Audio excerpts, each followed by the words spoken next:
on est très honoré et très content de pouvoir rencontrer votre cheval. Est-ce que vous pourriez nous dire plus sur son pédigré et sur la race que ce l'est? Donc nous sommes éleveurs de percherons en Vendée. Donc nous avons deux modèles qui sont présentés aujourd'hui en percheron à terre de gym. Nous avons un modèle, ce qu'on appelle diligencier, donc celui-ci qui est type américain. Et puis on a un modèle pur trait, c'est-à-dire qui est un cheval plutôt amené au travail des champs, alors que celui-ci, le diligencier, est plus amené en fait à faire du sport et faire de l'attelage en fait, tout simplement. D'accord. Et au niveau du dressage, combien de temps il faut pour dresser un cheval tel que les deux que vous présentez aujourd'hui?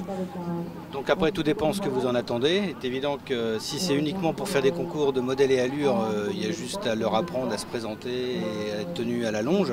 Après, si vous voulez faire de l'attelage, tout dépend à quel âge vous démarrez. En général, on leur met le harnais dès 1 an et on peut les débourrer à partir de 2 ans, 2 ans et demi, pour qu'après, pour qu'un cheval d'attelage soit vraiment performant, il faut du travail, énormément de travail.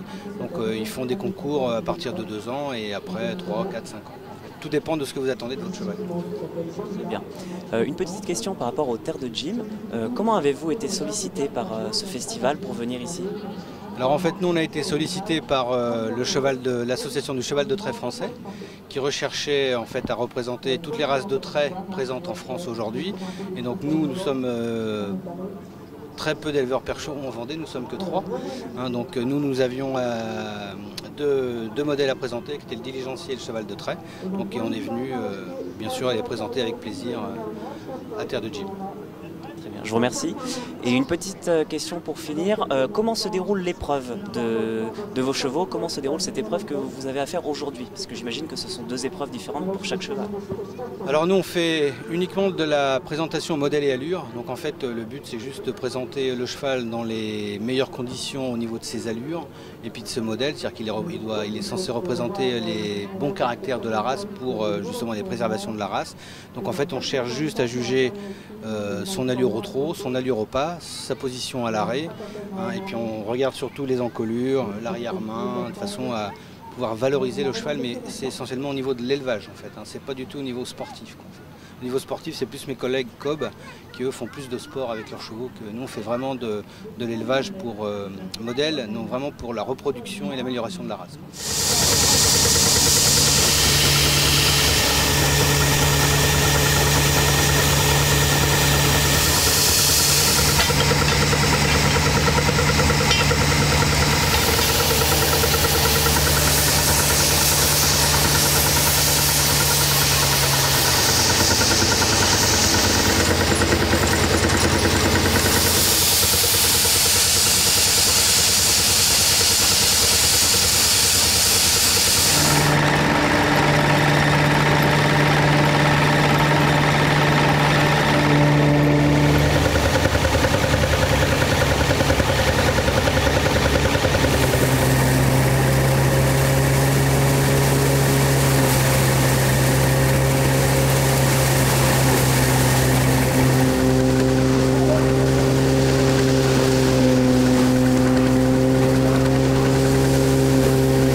Philippe Delahaye, je suis retraité et je suis en même temps pas éleveur, mais surtout utilisateur de chevaux de trait et de trait poitevin. Donc j'ai un cheval de trait poitevin et aujourd'hui je suis venu aux terres de gym pour faire le groom à un collègue, à Baptiste, parce qu'il faut toujours un groom quand on fait de l'attelage, c'est surtout une question de sécurité. Le groom c'est important, parce que c'est la sécurité d'abord. Est-ce que vous pourriez expliquer en quelques mots la mission du groom? Qu'est-ce qu'il doit faire? Parce que vous parliez de sécurité, oui. Quel est son objectif pendant la journée? Alors, la mission du groom, c'est d'abord donner un coup de main à la préparation du cheval, et ensuite, quand l'arnachement est fait, à l'attelage de la charrette ou de la calèche, se mettre devant le cheval en cas de sécurité, s'il y avait un départ ou un bruit qui éviter l'accident. Mettre devant le cheval pour le maintenir en sécurité et éviter qu'il y ait des gens qui approchent trop près aussi. Voilà, c'est le rôle du groom. Et après, quand l'atteleur est monté, aller derrière la charrette en cas de problème aussi, si tout d'un coup il y avait une urgence, descendre rapidement et se mettre à la tête du cheval. Voilà, le rôle du groom. Très bien, puisqu'on vous voyait pendant d'autres images de l'interview, on vous voyait sur le cheval. Je ne suis pas descendu tout à l'heure, on a fait une démonstration. Le cheval, j'étais à l'arrêt devant le cheval quand on a préparé le cheval. Mais après, dans le parcours, il n'y a pas eu de problème, donc je ne suis pas descendu. Mais s'il y a eu un problème grave, il faut descendre et se mettre à la tête du cheval. Voilà le rôle du groom principal. Et une dernière question, comment avez-vous été sollicité par les terres de gym et le festival de l'agriculture ici aujourd'hui? Alors, on a été sollicité par ce qu'on appelle les races mulassières, c'est les races mulassières que je représente. Ils ont été sollicités, comme toutes les races de chevaux de trait, pour animer les fêtes de terre de gym. Comme vous voyez, il y a une démonstration, même c'est la finale nationale des chevaux de trait de labour, qui se passe en ce moment. Et on était là pour ça, pour présenter les chevaux, attelés, montés, différentes manifestations.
Donc je suis jury du labour à cheval, je viens de l'Est de la France et notre objectif en tant que jury, c'est de départager les 12 concurrents qu'on le voit sur la parcelle aujourd'hui.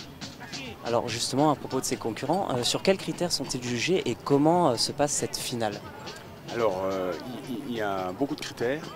Il y a 20 critères de labour à peu près, donc ils sont notés en fonction de la rectitude, de l'apparence du labour, etc., etc. Donc il y a 20 critères. Et il y a une petite note aussi sur la qualité des harnachements. Voilà. Pour les gens qui font des efforts, il faut aussi savoir les récompenser. Mais le principal critère, c'est les 20 critères de labour. Alors vous parliez d'efforts à récompenser. On voit toutes ces tenues en fonction des candidats. Chacun a une tenue différente. Est-ce que cela fait partie des critères ou est-ce que cela est une manière de se démarquer?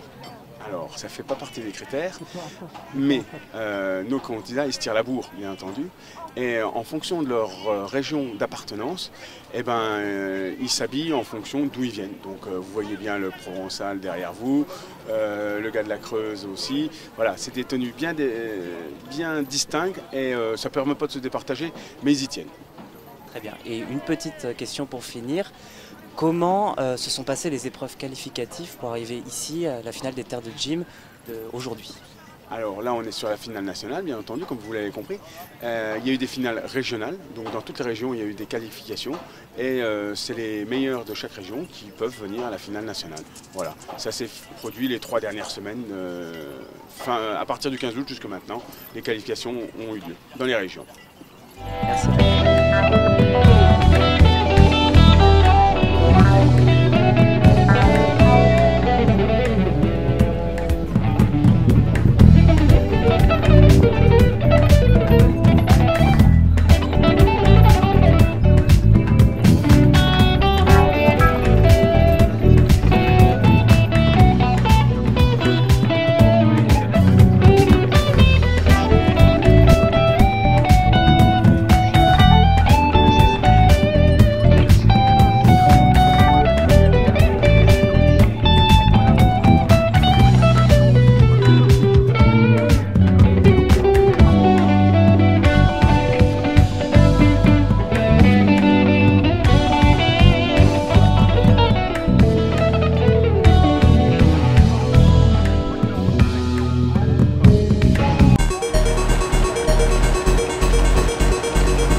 il n'y a que des fers en bas.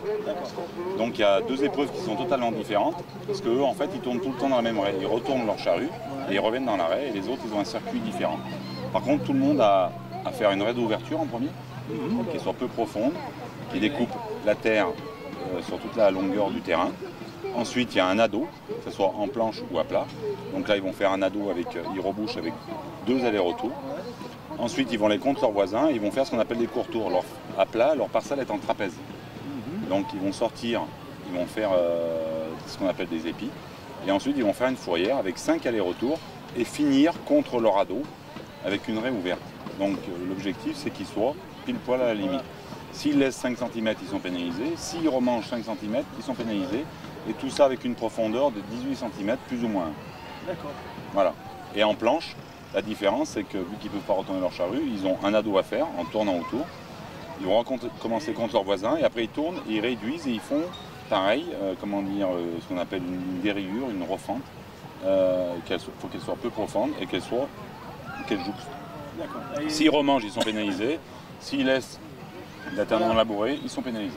Il y a une question de vitesse là entre eux, non? Il y a juste une question, 20 minutes à l'ouverture et 2h10 de compétition ensuite pour finir la parcelle, c'est tout. Que ce soit en planche ou à plat. Avec des raies de 70 mètres de long. Et puis après du matériel qui peut être plus ou moins évolué en termes de nombre de roues. Ils ont le droit à pas plus de 3 roues de contrôle pour épouser la forme du sol. Et après en même temps, on leur demande de faire un labour légèrement arrondi qui soit prêt à accueillir un lit de semences pour semer demain du blé ou du maïs, etc. Voilà le principe du concours de labour.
tailleur, eh bien, va prendre le lait de la vache. C'est-à-dire qu'il va aspirer le lait. C'est comme si c'était le petit veau qu'allait téter sa maman. D'accord? On a dit que ça lui faisait pas mal, on est bien d'accord. Allez filles, alors ce qu'on va faire une expérience. Ceux qui veulent, vous allez mettre votre pouce dans le petit manchon là, qu'on appelle aussi un gobelet, comme un petit aspirant pour voir. Alors, qu'est-ce que ça fait? Est-ce que ça fait mal? Non. Est-ce que tu sens un petit peu au bout que ça pince un peu? Ah, comme il le faisait Lucien. D'accord? Hop, tac, et ben voilà. Et c'est comme si c'était le petit veau qui tétait sa maman. D'accord?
C'est allé vite, hein? Oh, j'ai eu peur que le bruit vous ait cassé les oreilles, vous n'ayez pas entendu. Voilà, ça va toujours comme ça hein, dans les compétitions Timber Sport. One, go! Parce qu'elle va donner l'indice de confiance du compétiteur dans la planche qu'il a sous les pieds. Si c'est bien verrouillé, si ça tient bien, on peut taper comme si on avait les pieds au sol là-haut. Si ça bouge un peu, si ça a tendance à redescendre, à prendre de l'agité et les muscles ne donnent pas toute la plénitude de leur valeur. Ça avance très bien pour Roger. Alors par contre pour Alex, il va falloir se donner là-haut Alex, hein, un maximum. Ça y est, Alex est en position sommet. Attention parce qu'il y a du copeau qui va gicler à nouveau avec cette dernière difficulté. Roger, regardez qui vient de changer sa hache de main. Il termine la coupe à contre-main pour essayer de finir le plus vite possible cette discipline pour le Vosgien qui n'a pas laissé l'ombre d'une chance à son jeune camarade de revenir. Et Alex, que je vous donnais comme favori, eh bien, devra se contenter de la deuxième place. Allez Alex, terminé, dernier coup, et voilà. Alors on pourrait penser que les petits gabarits sont favorisés.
Ah, comme ça. Voilà.